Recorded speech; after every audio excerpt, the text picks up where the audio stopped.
नमस्कार दोस्तों, कहानियों की श्रृंखला में आज सुनेंगे ममता कालिया जी की कहानी खिड़की। लेकिन उससे पहले मेरा आपसे विनम्र अनुरोध है कि अगर मेरे द्वारा सुनाई हुई कहानियाँ आपको अच्छी लगती हैं और आपने अभी तक मेरे चैनल को सब्सक्राइब नहीं किया है तो सब्सक्राइब ज़रूर करें, लाइक करें और अपने दोस्तों और परिचितों में शेयर भी करें। बेल आइकन दबाना बिल्कुल भी ना भूलें। आज सुनिए खिड़की। तीसरे प्लेटफॉर्म से 8 नंबर प्लेटफॉर्म तक चलते चलते शिवचरण बाबू हाँफ गए। उनकी सीट थी S3 में, यानी पूरी रेल की लंबाई नापनी थी। इंजन से चौथा कोच जो हुआ, उन्हें अपने पर क्रोध आया। कुली ने जब 2 अटैची देखते हुए कहा 10 रुपए, वे तुरंत ऐंठ गए, हम तो 2 रुपए देंगे। कुली भाग खड़ा हुआ। उन्होंने कंचन से कहा, जरा हिम्मत कर लो बेटी, तो 10 रुपए की बचत हो जाए। कंचन ने बड़ी अटैची खुद उठा ली और छोटी उन्हें थमा दी। पहली 20 सीढ़ियां वे उत्तेजना में चढ़ गए, लेकिन अगली एक एक सीढ़ी उन्हें भारी लगने लगी। ऊपर आते आते तक घुटने बिल्कुल जवाब दे गए। पुल पर 1 मिनट सुस्ताकर उन्होंने स्वगत कथन किया, 3 बेटियों का बाप कुलियों पर पैसे लुटाए, यह भी तो नहीं बनता। फिर वे लष्टम पष्टम पुल पार कर ही गए। जितनी बार कंचन आगे बढ़ जाती, रुककर उनका इंतजार करती। आखिर उसने दुपट्टा कमर से लपेटकर दोनों अटैचियां उठा लीं और इस तरह वे S3 तक पहुंच गए। पूरी गाड़ी में अभी अंधेरा था। कंचन ने बेंच खाली देख वहीं अटैचियां रखी और कहा, बैठ जाओ बाबूजी। यहां कैसे बैठ जाऊं, कोई लूट ले तो। शिवचरण बाबू एकदम भड़क गए। फिर वे बड़ी अटैची उठाकर डिब्बे तक चले। दरवाजा अभी खुला न था। वहां एक और मुसाफिर भी इंतजार में खड़ा था। उन्होंने रुककर उससे रेल विभाग की कार्य शिथिलता पर बात की, फिर अपनी चुस्ती और कार्य क्षमता पर मन ही मन मुदित होते हुए वापस बेंच पर लौट आए, जहां कंचन बैठी थी। उसका चेहरा पसीने से भीगा हुआ था और वह दुपट्टे के छोर से हवा कर रही थी। धीरे धीरे प्लेटफॉर्म भरने लगा। गलत सलत उच्चारण और रोनी आवाज में अनाउंसर आने जाने वाली गाड़ियों के समय की उद्घोषणा कर रहा था। तकरीबन हर गाड़ी के देर से आने की संभावना थी। अजब बात है, इतनी धांधली है पर किसी को कोई फर्क नहीं पड़ता, शिवचरण बाबू ने कहा। फर्क तो कंचन को भी नहीं पड़ रहा था पिता की बड़बड़ाहट या बदमिजाजी का। यथा समय गाड़ी के डिब्बों पर नंबर पड़ गए, आरक्षण सूची लग गई और बिजली भी आ गई। वे लपक कर 39 और 40 नंबर बर्थ पर आए। वे साइड की बर्थ थीं, ऊपर नीचे की।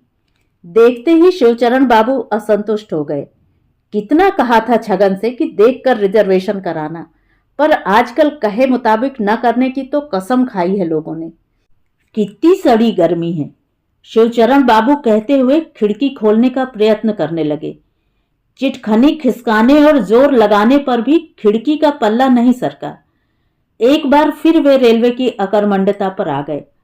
उन्होंने आसपास के मुसाफिरों को जैसे संबोधित करते हुए कहा, किराया बढ़ाते जा रहे हैं, सुविधाएं घटाते जा रहे हैं, जनता को आप उल्लू समझते हैं।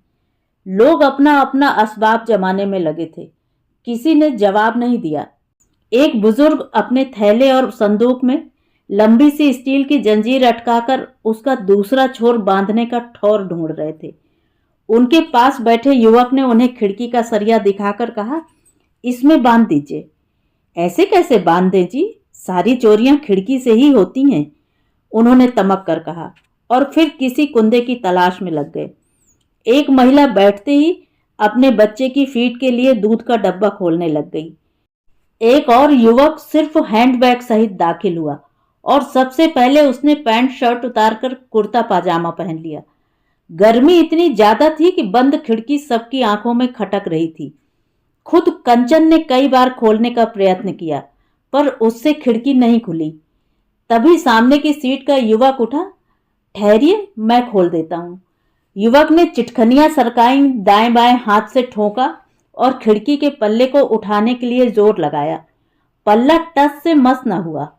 उफ, यह भारतीय रेल, कहता और झेपता हुआ वह अपनी जगह चला गया।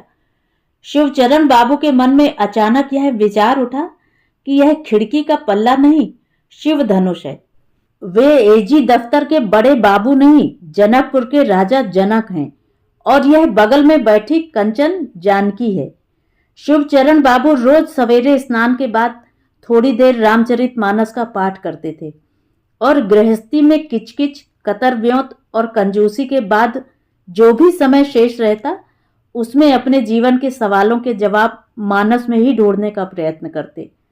गर्मी के कारण डिब्बा भट्ठी की तरह दहक रहा था। गाड़ी चल चुकी थी। बीच की बर्थ वालों ने अपने बिस्तर फैला लिए थे।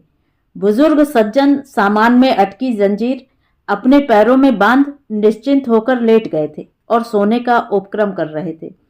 ऊपर की सीट से उतरकर एक लड़का बोला, इतनी गर्मी में आप खिड़की बंद किए बैठे हैं, हद होती है, आप खोलकर देख लीजिए। शिवचरण बाबू ने मुंह ही मुंह मुस्कुराते हुए कहा। लड़का बड़े आत्मविश्वास से खिड़की पर झुका। उसने प्रोलाइन की टी शर्ट और बफेलो की जीन्स पहनी हुई थी। वह लंबा और स्वस्थ युवक था। खिड़की से जूझते समय उसकी बाहों की मांसपेशियां मचलती उछलती साफ दिख रही थीं।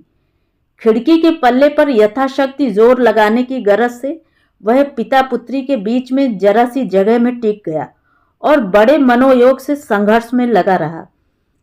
खिड़की अपनी जगह से नहीं हिली।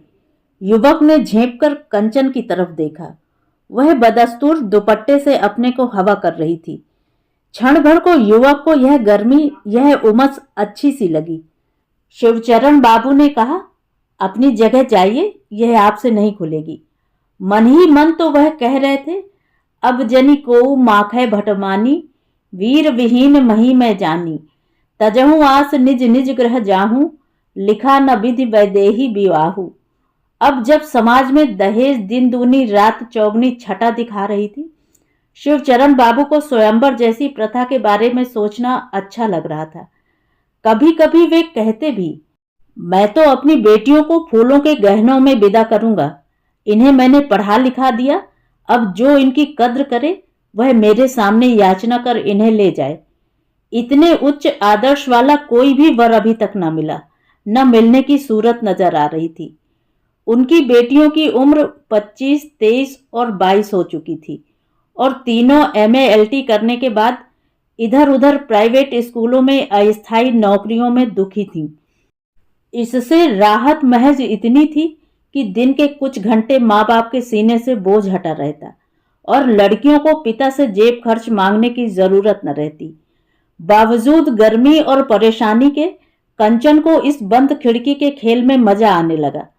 उसने पिता से कहा, बाबूजी आप ऊपर जाकर सो जाओ, कम से कम पंखे की हवा तो लगेगी। शिवचरण बाबू काफी थके हुए थे। बिना प्रतिवाद के बेटी की बात मान गए। ऊपर की बर्थ पर लेटकर उन्हें चैन मिला और आंख मूंदने लगी। नींद तारतम्य में नहीं थी, फिर भी थी तो। हिचकोले से आंख खुलती तो एक बार झांक कर नीचे देख लेते। बिटिया अपने निरापद एकांत में सजग बैठी है, यानी सामान की रखवाली हो रही है। अलीगढ़ स्टेशन पर 2-3 सवारियां चढ़ीं। यह छात्रों की टोली लगती थी। एक लड़के की पीठ पर लाल रंग का रक्सैक था और हाथ में वाटर बॉटल। देखकर कंचन को प्यास महसूस हुई।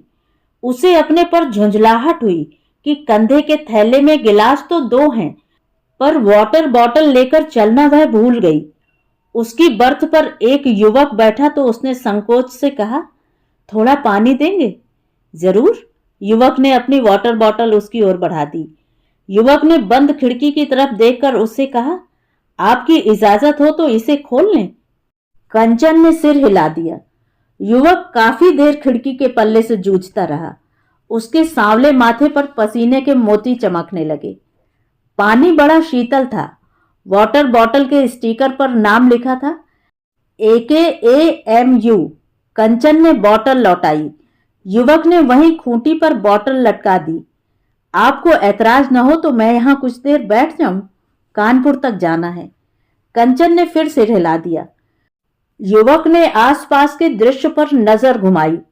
नीचे की बर्थ पर सोए बुजुर्ग के पांव में बंधी जंजीर देखकर वह हंस पड़ा।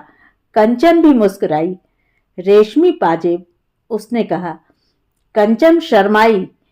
आप पढ़ती हैं? पढ़ाती हूँ। माफ कीजिए, मैं अभी पढ़ता हूँ, इसलिए सारी कायनात मुझे स्टूडेंट ही लगती है।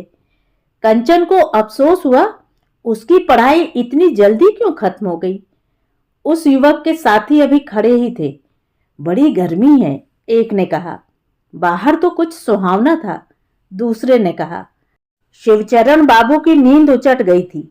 उन्होंने सिर पर खड़े लड़कों का संवाद सुना तो कटखने अंदाज में बोले, फिर बाहर ही जाओ, यहां क्यों खड़े हो?